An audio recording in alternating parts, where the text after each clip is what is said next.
12.5 ঘন্টা GB meeting হলো এবং তারপর মিটিং সবেমাত্র শেষ হয়েছে। দিনে দুবার ব্যবহার করো স্টপেজ ক্রিম আর নিজেকে রাখো evergreen. Keya Seth aromatherapy stoppage cream আর খুঁজে পাও নতুন আমিকে। সরাসরি চলে যাব, আমাদের প্রতিনিধি সন্দীপ সরকার রয়েছেন আমাদের সঙ্গে। সন্দীপ, কি জানা যাচ্ছে?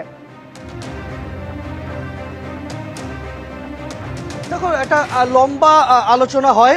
আন্দোলনকারী জুনিয়র ডাক্তাররা, জুনিয়র ডক্টরস ফ্রন্টের যারা বিভিন্ন কলেজের প্রতিনিধিরা রয়েছেন, বিভিন্ন মেডিকেল কলেজ হাসপাতাল থেকে আসা প্রতিনিধিরা, তারা তাদের মতামত আজকে রাতভর এই বৈঠকে তারা তুলে ধরেন।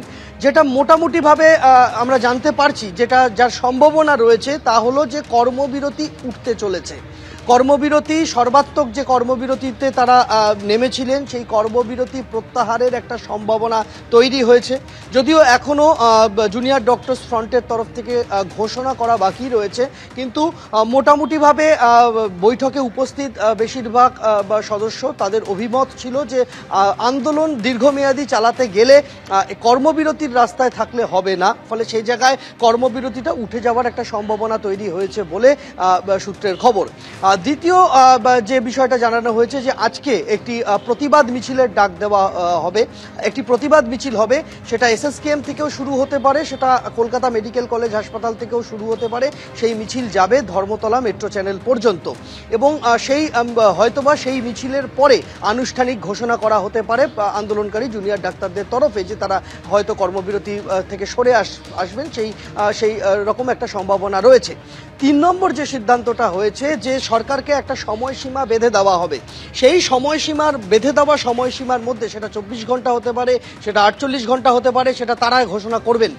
একটা সময়সীমা বেঁধে দেওয়া হবে। সেই বেঁধে দেওয়া সময়সীমার মধ্যে তাদের যে মূলত নিরাপত্তা সংক্রান্ত যে সমস্ত দাবি রয়েছে, তাদের যে পরিবর্তিত যে দাবি পত্র তারা সামনে এনেছিলেন, সেই দাবি সরকার যদি মানে তাহলে তারা আন্দোলনের রাস্তা থেকে পুরোপুরি সরে আসবেন। কিন্তু সরকার যদি সেই দাবি না মানে তাহলে প্রয়োজনে তারা অনশনের পথে হাঁটতে চলেছেন। সেই রকম একটা আলোচনা কিন্তু তাদের এই বৈঠকে সিদ্ধান্ত হয়েছে। সরকারকে একটা সময়সীমা বেঁধে দেওয়া হবে, তার মধ্যে দাবি না মিটলে প্রয়োজনে আমরণ অনশন, এরকম একটা সিদ্ধান্ত তারা নিয়েছেন। সেই অনশনের সিদ্ধান্ত পাল্টে গিয়ে রিলে অনশনও হতে পারে, সেটা জুনিয়র ডক্টরস ফ্রন্টের তরফ থেকে ঘোষণা করা হবে। তবে মোটামুটিভাবে এটা বলা যায় যে কর্মবিরতি তুলে নিয়ে কাজে ফেরার দিকেই অভিমত ছিল সিংহভাগ সদস্যদের এবং সেই ঘোষণাটা হয়তো আজকে হতে পারে, সেরকম একটা সম্ভাবনা রয়েছে। সন্দীপ, ধন্যবাদ।